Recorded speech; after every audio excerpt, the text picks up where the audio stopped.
The American Prometheus, The Triumph and Tragedy of J. Robert Oppenheimer, was written by Kai Bird and Martin J. Sherwin.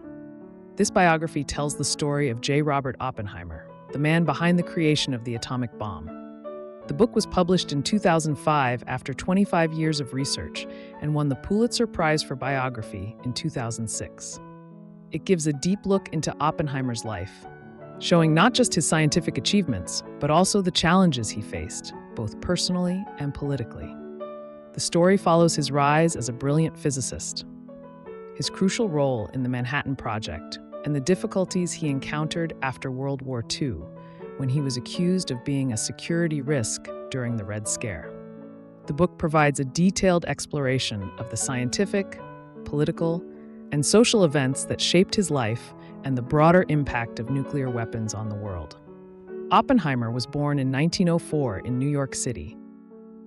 He came from a wealthy family and showed great intelligence from a young age.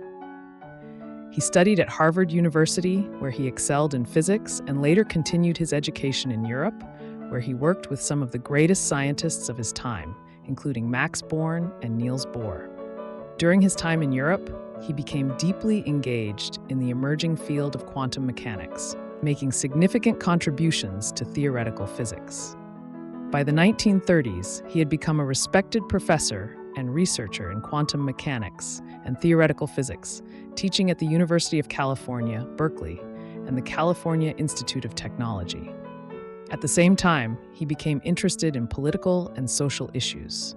He was drawn to left-wing ideas, and many of his friends and colleagues were connected to communist groups. This would later cause problems for him, as America entered an era of deep suspicion towards communism. When World War II started, the United States feared that Nazi Germany might develop an atomic bomb. In response, the government launched the Manhattan Project, a secret program to build a nuclear weapon before the Germans could. Oppenheimer was chosen as the scientific director of the project, despite some doubts about his leadership experience.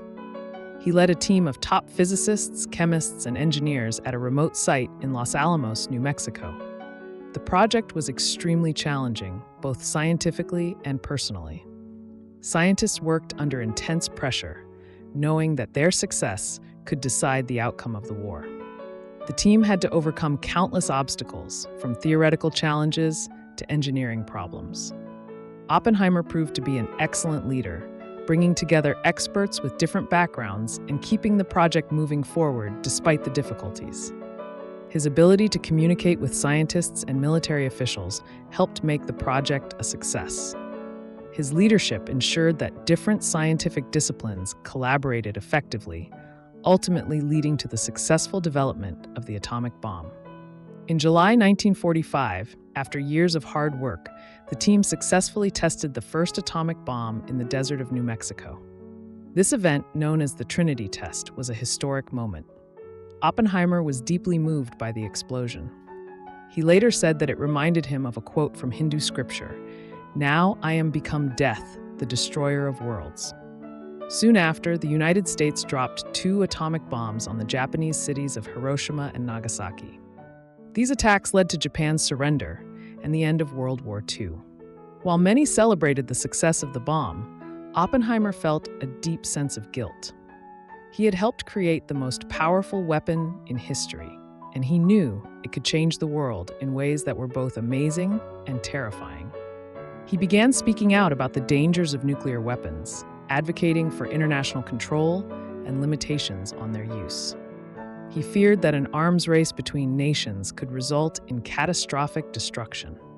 After the war, Oppenheimer became one of the most famous scientists in the country. He was made chairman of the General Advisory Committee of the Atomic Energy Commission, AEC. In this role, he advised the government on nuclear policy.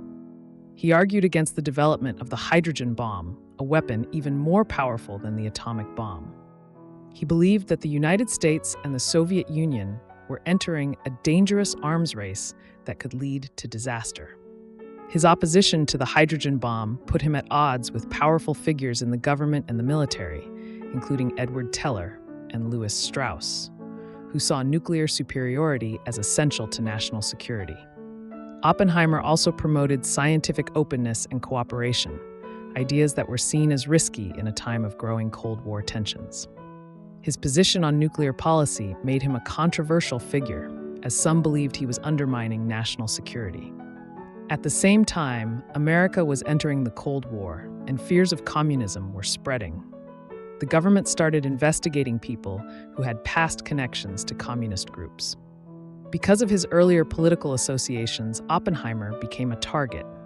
In 1954, he was accused of being a security risk and was brought before a hearing by the AEC. During the hearing, his past friendships, political beliefs, and even personal relationships were questioned. The trial-like hearing was unfair, with secret evidence presented against him and a predetermined outcome. Many of his former colleagues and friends defended him, but some turned against him. Edward Teller's testimony, in particular, was seen as a betrayal. In the end, the government decided to revoke his security clearance. This was a huge humiliation for Oppenheimer. He lost his position of influence and was effectively removed from government affairs. The hearing destroyed his reputation in political circles and left him deeply disillusioned. His public disgrace was a major blow, as he had once been seen as a national hero. After this, Oppenheimer withdrew from public life.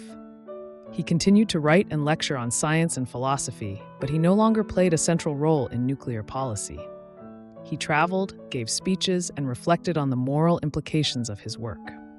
In the 1960s, the government tried to repair some of the damage by giving him awards and honors, such as the Enrico Fermi Award in 1963, presented by President Lyndon B. Johnson. However, the betrayal he had experienced never fully went away. He spent his later years living quietly with his family until his death in 1967 from throat cancer, likely caused by years of smoking. His legacy, however, remains strong, as scientists and historians continued to study his contributions and the ethical dilemmas he faced. The book gives a detailed and emotional account of Oppenheimer's life, showing both his great achievements and his struggles. He was a genius who helped shape modern science, but he was also a man who faced personal and political battles that changed his life forever.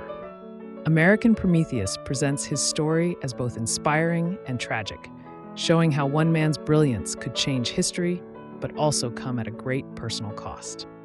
It highlights the fine line between genius and downfall, showing how a man who contributed so much to his country could later be abandoned by the same government. His life serves as a reminder of the responsibility that comes with scientific discovery and the impact that politics can have on even the greatest minds of a generation.